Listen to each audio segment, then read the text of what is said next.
السلام علیکم۔ پروگرام آئینہ کے ساتھ طاہر احمد بھٹی آپ کی خدمت میں حاضر ہے۔ کل والا پروگرام آپ نے پتہ نہیں ٹائٹل کی وجہ سے یا اس کے متن کی وجہ سے کس وجہ سے، لیکن کافی لوگوں نے پسند کیا ہے، اور اس کا مطلب یہ ہوا کہ برا صرف میں بناؤں ان کو کتا کتا والے الفاظ بول کے، لیکن انجوائے یا سب نے کیا، اور وہ آپ بھی تقریباً ایسا ہی سوچ رہے تھے۔ ورنہ اگر وہ صرف میں نے کہا ہوتا تو پھر آپ انگیج نہ ہوئے ہوتے اس طرح۔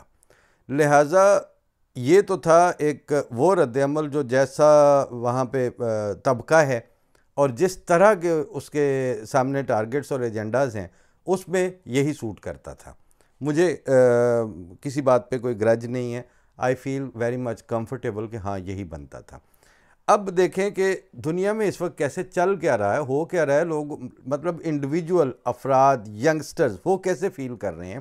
پچھلے دنوں یہ آج کل انسٹاگرام ہے جو ان کا ینگسٹرز کا فورم ہے، میں اس پہ کبھی جا کے دیکھاتا ہوں کہ کیا چل رہا ہے، لیکن کبھی کبھی مجھے وہ سلیکشن اچھی مل جاتی ہے۔ میری بیٹی نے مجھے ایک چیز سلیکٹ کر کے دی، میں نے اسے پڑھا، پڑھنے کے بعد وہ جیسے سٹینزا ہوتے ہیں نظم کے، اس طرح چار چار لائنوں میں اس نے باتیں بھگتائی ہوئی تھیں۔ کوئی ینگسٹر رائٹر تھا جو کوئی پاکستان کا بھی نہیں تھا، اور یہ برٹن یا ویسٹرن کنٹریز میں اس کا نام نہیں تھا، مشکل سا نام تھا جو اس وقت مجھے آتا نہیں ہے، وہ میں بعد میں کسی وقت بتا بھی دوں گا آپ کو۔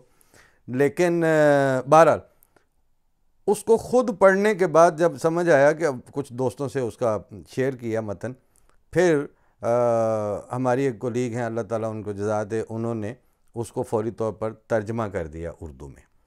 ترجمہ کرنے کے بعد پہلے سوچا تھا کہ اس کو آئینہ ابصار کی ویب سائٹ پہ پبلش کریں، وہ بھی کر دیں گے، لیکن سر دست آپ کو پہلے وہ ترجمہ شدہ جو میٹیریل ہے وہ سنا دوں۔ ایک بات میں یہ عرض کر دوں کہ جتنا کرسپی یہ اپنی انگریزی میں تھا، اتنا ہو سکتا ہے آپ کو اردو میں نہ لگے، لیکن ہمارا اس وقت فوکس اس کی کرسپینس پہ نہیں ہے، بلکہ یہ کتنا بڑا ایک ڈراؤنا خواب ہے جو اس وقت مسلط ہو رہا ہے، آہستہ آہستہ آہستہ آہستہ، پتہ بھی نہیں چل رہا، اور وہ ہوتا چلا جا رہا ہے۔ بہرحال میں بتاتا ہوں، اس میں یہ ہے کہ ایک ابھرتا یا بنتا ہوا طوفان ہے، خاندان کے خلاف جنگ۔ کیسے؟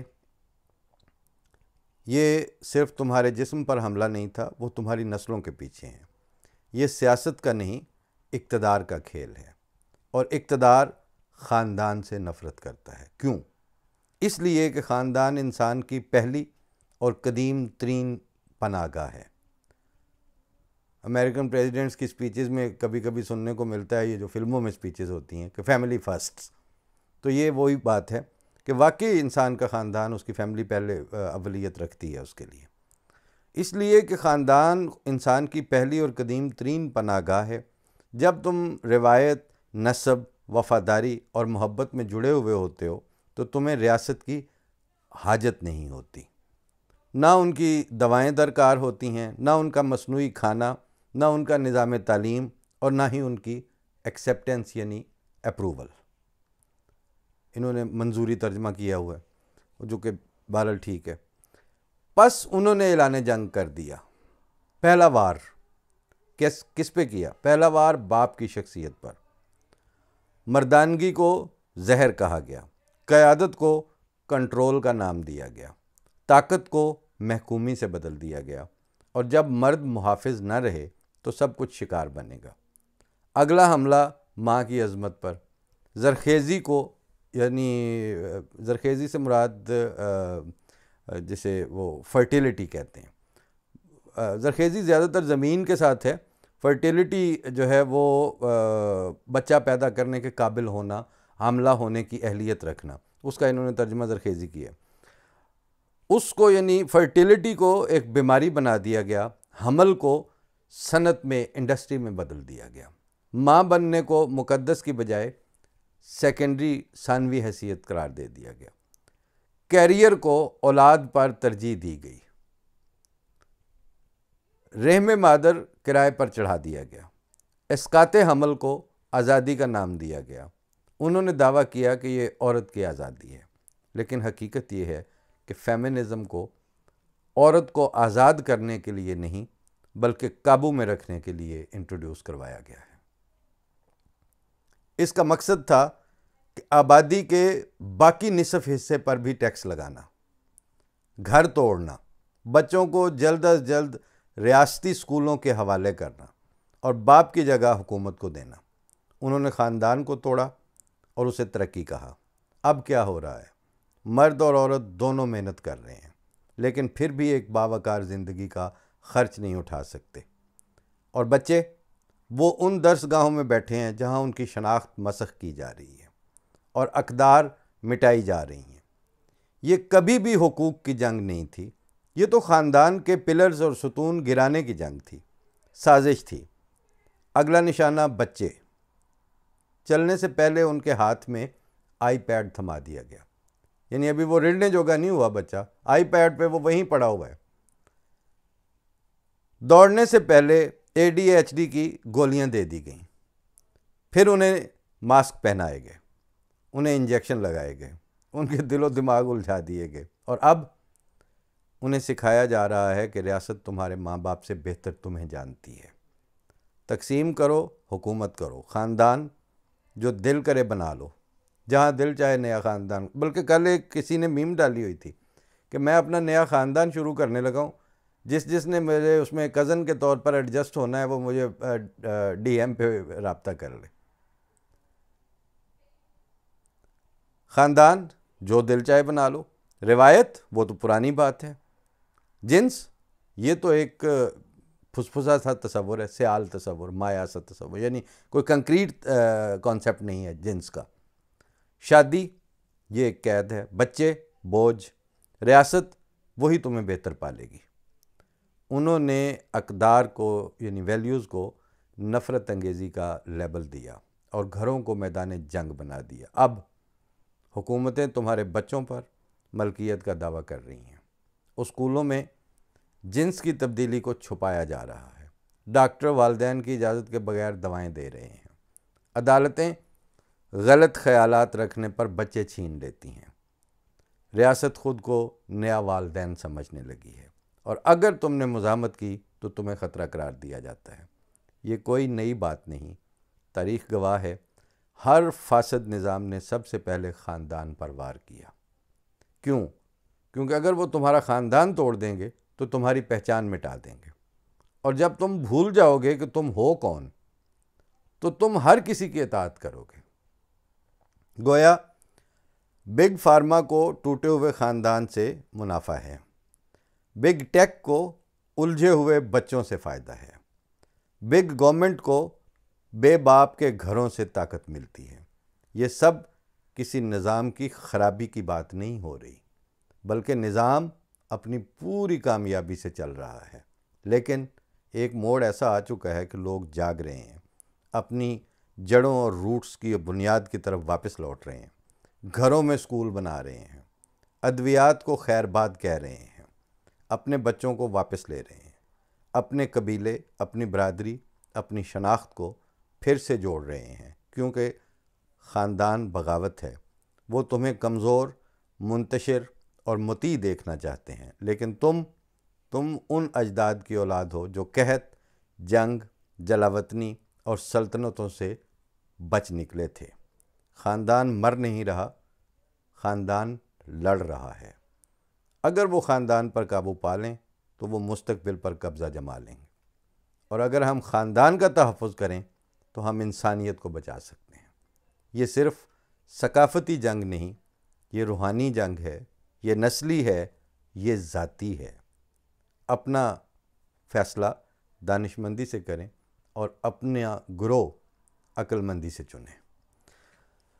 ظاہر ہے کہ یہ کسی نوجوان نے جو جنرلی ہو رہا ہے اس کو ایک گریٹر پرسپیکٹیو اور بڑے کینوس پر اس نے دیکھا اور اسے ایسا نظر آیا، اس نے لکھ دیا۔ اور اگر حقیقتاً دیکھا جائے تو اس میں سے کئی مثالیں ہیں۔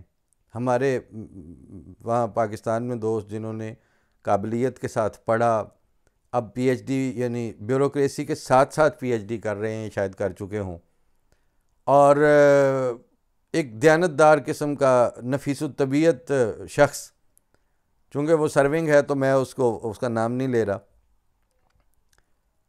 اور اچھی یعنی پلیسمنٹ بھی اپنے چوائس کی لی اس نے سی ایس ایس میں، باعزت افسر ہے، اور اس نے اپنی دونوں بیٹیوں کو گھر میں پڑھایا ہے. دونوں میاں بیوی اچھے پڑھے لکھے ہیں، یونیورسٹی گریجویٹ ہیں، اور دونوں بیٹیاں انہوں نے ہمارے دیکھتے دیکھتے وہ سارا ان کو گھر پہ پڑھایا. اور by the end of the day انہوں نے کہا کہ حال ہی کوئی نہیں کی کریے، اور اب وہ ماشاءاللہ جو ہے وہ سینئر لیول پہ، بیرسٹر لیول پہ جا چکی ہیں. اس کا مطلب یہ ہے کہ آپ کا جو سپون فیڈنگ آپ کے اپنی اقدار کی تھی، آپ کی اپنی روایات کی تھی، اپنا بیٹھ کے جو ٹائم دینا ہوتا تھا، اس کے لیے وہ کارپوریٹ آپ کو اس کے قابل چھوڑ نہیں رہا نا. اور پھر وہ آپ کو جس طرح کی چمچیوں میں ڈال کے چیزیں پلا کے ان کے اوپر ڈال رہا ہے، اس نے پوری دنیا میں آپ کا یہی حال کر دیا ہے. ہم تو کل والے پروگرام میں یہ بتا رہے تھے نا صرف کہ وہاں پر بندے انسانی معاشرت پر کتے کیوں چھوڑ دیے گئے ہیں. یہاں پر دیگر یعنی کارپوریٹ کی صورت میں ان کو چنگل میں لے لیا گیا، اور وہ ایک اور طرح سے وہ کتے کیا، وہ بھیڑیے بن کے مطلب وہ اس کو چیر پھاڑ کر رہے ہیں اس کی. اب دنیا ڈے بائی ڈے انڈیویجول اپنے انفرادی سوچ اور تخلیقی سوچ کی طرف جا رہی ہے. اس کو جانا پڑے گا، کیونکہ یہ جو ابھی پچھلے دنوں تماشا لگا ہے، یعنی جب انڈیا اور پاکستان کی جنگ ہوئی ہے تو فیصلہ اوپر کے بیٹھے ہوئے لوگوں نے کیا ہے. مودی کیا ہے، وہ وہاں کی اسٹیبلشمنٹ ہے. وہاں ایسا کچھ نہیں ہو گیا تھا کہ انہوں دا کوئی ٹانگا نہیں پہ ٹردا یا انہوں دا توا نہیں تپ رہا تھا، اس واسطے جنگ انہوں دا پانی ڈکو جی. سب کچھ چل رہا تھا، لیکن بیٹھے بٹھائے انہوں نے کیا جی مارو انہوں، ہم پانی بند کر دیں گے، ہم یہ کر دیں گے، ہم وہ کر دیں گے. ٹھیک ہے تسی کر لیا، ایک پہلگام تو ہو گیا، تہاڈا ہو گیا، فلانے وقت ہے واقعہ ہو گیا، آپ روز کر رہے ہیں اور اس کو کسی جگہ پہ آپ ثابت بھی نہیں کر رہے. لیکن وہی بات کہ اوپر کی اس ہیرارکی نے کیا، وہ جو عام جس کو کہتے ہیں نا جی 1 ارب کی جمہوریت، اس 1 ارب میں سے 75-80 کروڑ کو کسی نے نہیں پوچھا، 90 کروڑ کو کسی نے نہیں پوچھا، اور کر دی جنگ. اور وہ اگر آگے سے اس طرح کا رسپانس نہ ہوتا، اور وہ رسپانس جو ہے وہ بقا کی جنگ تھی وہ بیسیکلی. اس کے مان بعد آپ نے یہ دوسرے 10-12 دن کا دیکھ لیا، وہی تجربہ جو ہے وہ کرنے لگے. اسرائیل نے جو کچھ کیا ایران کے ساتھ، وہ اپنی آمد الناس کو پوچھ کے تو نہیں کیا. گھر میں جا کے تو وہ اس کے اوپر پتہ نہیں کتنے اپنے اوپر کیس ہیں، اور وہاں ایران نے جو رسپونڈ کیا اپنی بقا کی جنگ تھی. درمیان میں عجیب و غریب کھیل چل رہا ہے. جو لیڈر جنگ کے دنوں میں ایڈریس کرتا تھا وہ کہتا تھا ہم ایران کے اپنے مسلمان بھائیوں کے ساتھ کھڑے ہیں، عوام کے ہم ساتھ ہیں. عوام کا اتنا درد تھا کہ نیتن یاہو بھی عوام ہی کو ایڈریس کرتا تھا، اور خود وہاں کے عوام میں سے ادھر ہمیں کتنے ایرانی جو ہیں وہ ملک چھوڑ کے مختلف ملکوں میں جو ایرانی پرشین ڈائسپورا ملتا ہے، وہ اگر وہاں پر سارا کچھ ٹھیک چل رہا ہوتا تو وہ کس چکر میں ملک چھوڑتے؟ ہم نے کس چکر میں ملک چھوڑا ہوا ہے؟ حب الوطنی، یا یہ کہ جب موت زندگی کا مسئلہ آئے تو اس لمحے میں آپ کی ہمدردی اور آپ کی اس کیفیت کا اپنے اس اوریجن کے ساتھ ہونا، یہ تو ایک بالکل فطری سی بات ہے. لیکن یہ بتائیں کہ کیا ملک جو ہے وہ اپنے جہاں سے آپ کے آباء و اجداد جم پل ہوں جہاں کے، وہ جگہ چھوڑنی کون سی فطرت ہے؟ کوئی فطرت نہیں ہے. وہ غیر فطری عمل وہ لوگ کروا رہے ہیں جو چنگل والی اسٹیبلشمنٹس ہوتی ہیں. اور چنگل والی اسٹیبلشمنٹ امریکہ کی، وہی یورپ کی، وہی ادھر کی، وہی ادھر کی. تو اب سب سے زیادہ اگر کوئی پس رہا ہے تو وہ عام آدمی ہے. اور پچھلے 3-4 دن جب کہیں بات ہوئی ہے تو ہم نے یہ عرض کی ہے اپنے کہ ایک بھی تخلیقی کام کسی سسٹم نے کبھی نہیں کیا. تخلیق ہمیشہ انڈیویجول نے کی ہے، اور انڈیویجول کے تخلیقی آؤٹ پٹ کے سائیں خصب جو ہیں وہ بنتے ہیں پھر سسٹمز. اور اس کے بعد یعنی یہی نیوکلیئر جو ٹیکنالوجی ہے یہ انڈیویجول ہی تھے نا، وہ 2-4 سائنٹسٹ جنہوں نے پڑھ کے اتنے فلانی ڈیٹ تک سانو بم بنا کے دو. اس کے بعد پینٹاگان اس کی باپ بنی ہے بعد میں. تخلیقی صلاحیت کسی انڈیویجول کی تھی، اور یہی ساری یعنی ادب کی، علم کی، سائنس کی، معاشرت کی، ثقافت کی جتنی کریٹیو ایکٹیویٹی ہے وہ ساری انڈیویجولز نے کرنی ہے اور کی ہے آج تک. ایک بھی ایسی بڑی ایجاد، کوئی بڑا انسانیت کے لیے بریک تھرو ایک بھی آپ نہیں بتا سکتے کہ وہ فلاں سسٹم جو تھا اس نے، یعنی ڈیموکریسی نے جو ہے وہ انسانیت کے لیے یہ چیز کریٹ کر دی. زار روس کا جو نظام تھا اس نے یہ کریٹ کر دیا، ہٹلر نے یہ کریٹ کر دیا، نیپولین نے کچھ ایسی تخلیقی اپنی کریڈینشلز پیش کریں نہیں کیے، کسی نے بھی نہیں کیے آج تک. ہمیشہ انڈیویجول نے کی ہیں، اور مل ماری ہے بعد میں آ کے سسٹمز نے اور نظاموں نے، اور کچلا ہے تو پھر تخلیقی صلاحیت رکھنے والے انڈیویجول کو کچلا ہے، اس نے پیس کے رکھ دی ہے. اور پھر ان دنوں میں بھی یعنی ایک وہ جب وہ اس پہ بم اپنا اس کے میزائل مارے جا رہے تھے تو ایک چیز پڑھنے کو ملتی تھی بار بار، اس گرمی میں سینے میں ٹھنڈ پڑ گئی ہے، وہ آگ کے وہ تل اویو کے وہ جو تصویریں لگا کے اپنی طرف سے میم بن رہی تھی. میم نہیں تھی وہ، آپ کی انسانیت کو مسخ کر دیا گیا. کیا کس نے؟ وہی بڑوں نے. عام آدمی تو اتنا کمینہ کبھی بھی نہیں تھا کہ ایک گھر آگ لگی ہوئے تو دوجے کہن سانو ٹھنڈ پہ گئی. اس لیے ٹھنڈ پڑی نا کہ وہ غزہ والے جو تھے ان کی وجہ سے، وہاں کے بچوں کی وجہ سے. لیکن یعنی آخری تجزیے کے طور پر مسخ یہ ہوا کہ انسانی جو شریف النفس قسم کی ویلیوز ہیں ان کا بیڑا غرق کیا. اور کیا کہ انہوں نے رال مل کے خوب بگاڑی ہے ساڈے پیار دی کھیڈ رقیباں نے. اب اس وقت سب سے زیادہ تھریٹ پہ آپ کا انڈیویجولزم ہے، اور اس انڈیویجولزم کا، اس انفرادی جو کریٹیوٹی ہے، اپنی انفرادی شناخت کا، اپنی انفرادی شخصیت کا، اس کا بن کچھ نہیں سکتا، اس کو کوئی رستہ نہیں مل سکتا، کیونکہ جب تک آپ ان سے ایک طرح سے ذہنی ڈیٹیچمنٹ چھوڑ کے خود سوچنا، خود پسند کرنا نہیں شروع کرتے چیزوں کو. این اس لمحے میں جس وقت یہ آرمی چیف صاحب وہاں پہ لنچ کرنے گئے تھے، میں نے دیکھا جتنے ٹی وی چینل تھے سارے ہی لگ گئے جی ہون لنچ ہون لگا، ہون لنچ رکھ دیتا گیا اگے، ہون جی بس کھان لگے نے. اے مینیو ہے جی، مینیو پہ لکھا ہوا ہے سارا آل حلال، یعنی مینیو سارا حلال، فیصلے سارے حرام. حد ہو گئی ہے نا. حلال مینیو کے فوراً 2 گھنٹے بعد اتھوں اڈے نے 2 بم ادھر آ کے مار کے ٹر گئے. وہ جو نوبل پرائز نامینیشن تھی، وہ میں نے اس وقت سوچا تھا آرٹیکل لکھوں، اس کا عنوان ہی یہ تھا کہ ٹرمپ کو جو نوبل پرائز آرمی چیف دے کے آیا تھا نامینیٹ کر کے، وہ اس نے جا کے ایران میں پھینک دیا. آخر پہ صرف ایک بات بتاتا ہوں کہ وہ مراسی کہتے ہیں کہ اس کو کہیں بہت زیادہ پیسے مل گئے اور وہ بہت ہی خوشحال ہو گیا.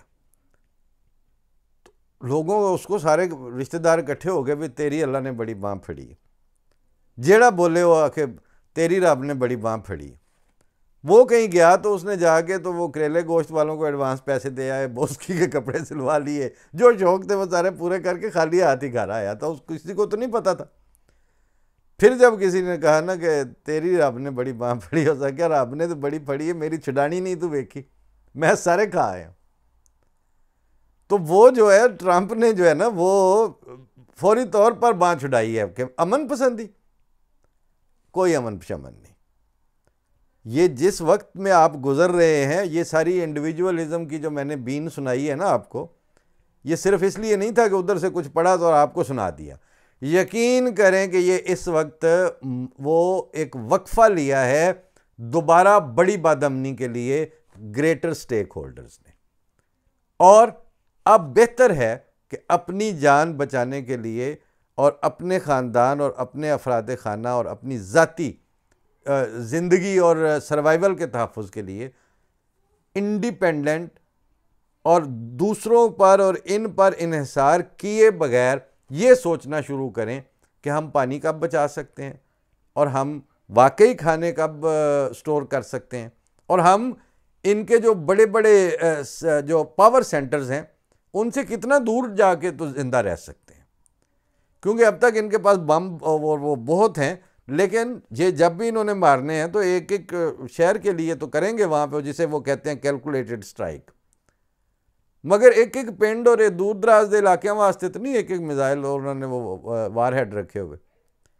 اب اگر آپ جہاں جہاں ہے انسانیت وہ اپنے انسانی بیج کی تحفظ کے لیے کچھ کرنا سوچنا شروع کر دے اور اپنے امیجیٹ جو انٹرسٹ ہیں ان کو سرو کرنا شروع کر دے، میرا خیال ہے کہ وہ بڑا ہوگا. اب میں بات آج کی بند کرتا ہوں، یہ آپ کو ویگ لگ رہی ہوگی کیونکہ وہ پچھلا تو بڑا سوادی سا نا کہ جی انہیں دھرنا دیتا ہے تو یہ تو پاکستانی تو کتے طرح تو یہ، لیکن یہ بات آپ کو ایسی کہ یہ مطلب صرف یہ کہ جیڑی ٹھنڈ ہون پئی ہے نا انہیں چلنا کوئی نہیں لمبا عرصہ، یہ آگ پھر ادھر سے بھڑکے گی اور ادھر سے بھڑکے گی. تو انفرادی سطح پر یہ اب سوچنا شروع کریں کہ آپ کیا بیج کے کیا اگا کے کیا کھا سکتے ہیں، وہی آپ کا ہے، باقی آپ کا کچھ نہیں ہے. اور پہلے یہ برباد ہوں گے، پھر اس کے اوپر انسانیت دوبارہ سے کچھ تیار کرے گی. ان لوگوں کے اوپر کچھ نہیں ہے. ایران اپنی پبلک نال سچا نہیں ہے، پاکستان دی ریاست اپنی پبلک نال سچی اور مخلص نہیں ہے. یہ بڑا عجیب ہے، پبلک سے پورے اخلاص اور لائلٹی کا مطالبہ کر رہی ہے ہر ریاست، ہر اسٹیبلشمنٹ، خود ان کے ساتھ کوئی مخلص اور لائل نہیں ہے، چاہے اس کو کوئی مانے یا نہ مانے. امر واقعہ یہی ہے. اگر ایران کی ریاست اپنی امت الناس کے ساتھ مخلص ہوتی تو اتنے ملکوں میں ایرانی کو ملک چھوڑ کے بھاگ جاتے. یہی حال پاکستان کا ہے، یہی حال انڈیا کا ہے، اور اب یہی حال امریکہ والے بھی پیچھے پٹتے سن پہ ساڈے کو تو پوچھ لیا، اتنے جا کے مطلب پوچھل تو کنڈ تے رکھ کے جا کے تو اتنے بم مار رہے ہیں. ہم نے تو کانگریس کو پوچھے ہی نہیں. اور ادھر یہ یورپین ملکوں میں بھی سب کچھ یہی کچھ ہو رہا ہے. صرف اتنا فرق ہے کہ یہاں پر لوگ اٹھ کے کھڑے ہو جاتے ہیں.